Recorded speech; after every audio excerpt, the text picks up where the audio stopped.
Tu as mal à l'épaule quand tu fais de l'activité physique, du sport ou simplement ta vie quotidienne et tu te demandes mais comment est-ce que je peux faire pour que ce soit plus souple parce que je suis coincé. Donc je t'explique avec un exercice simple comment faire pour retrouver de la mobilité, être capable à nouveau de bouger normalement et de faire ce que tu veux. Alors dis-toi que, on va commencer par les explications. Bon, je te montre l'exercice d'abord. Allez, je te montre l'exercice et je t'explique en même temps. Donc je vais te prendre dans ma main, tu vois l'élastique, hein. On va commencer par le... Ouais, je te montre celui-là, je te montre celui-là. Je prends l'élastique ici. Et là, je vais essayer de tirer, tu vois, dans mon dos pour aller loin. Alors si tu es bloqué, tu peux pas, hein. Donc c'est là que l'élastique est intéressant.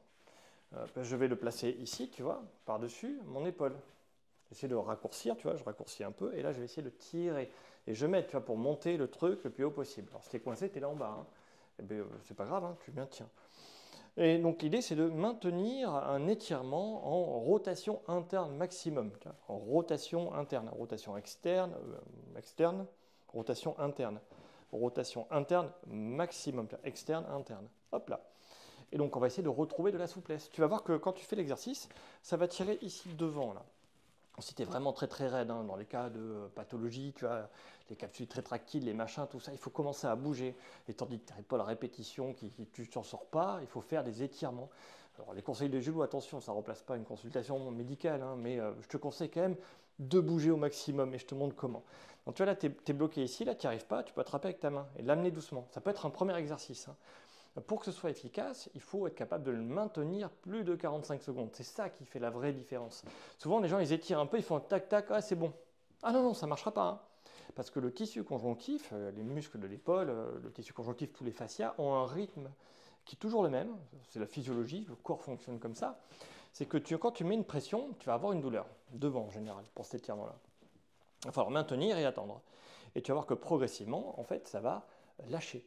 Les douleurs vont lâcher. Mais ça commencera qu'au bout de 30 secondes. Et c'est ce qu'on appelle le fluage des tissus. C'est les composantes mécaniques du tissu conjonctif. Alors pour rentrer dans les détails, c'est la fibronectine avec le collagène qui ont un certain rythme, qui est soumis en fait aux myofibroblastes. Il y a 5 types de fibroblastes, il y en a un qui gère un petit peu ça. On rentre pas trop dans les détails, mais pour que ça se relâche pour de vrai, pour que les myofibroblastes puissent dire ah ouais mais en fait j'ai besoin de me relâcher, étire le truc qui marche pas bien là.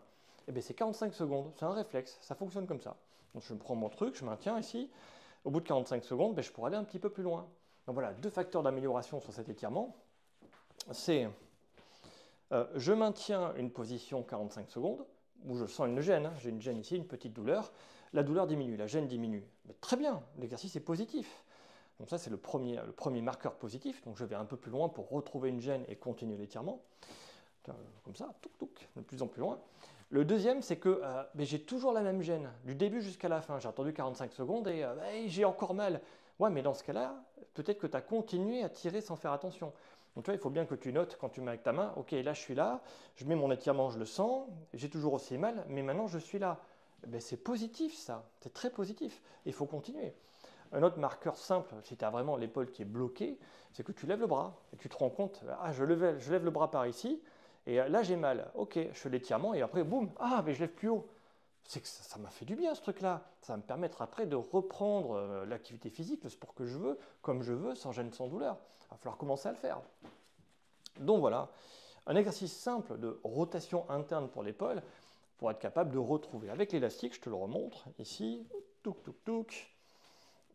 On remonte jamais assez souvent. Enfin, je radote tout le temps, hein, mais tu vois, là, je prends, je tire. Tu peux le faire avec une ceinture, ça marche aussi. Un élastique, c'est très bien. Voilà. Et je vais te montrer un autre étirement juste après dans ces vidéos-là pour l'autre côté. Là, on a fait la rotation interne maximum. On va faire maintenant la rotation externe maximum avec un élastique. Mais comme je suis limité en format vidéo en termes de temps, je te le mets dans une autre vidéo.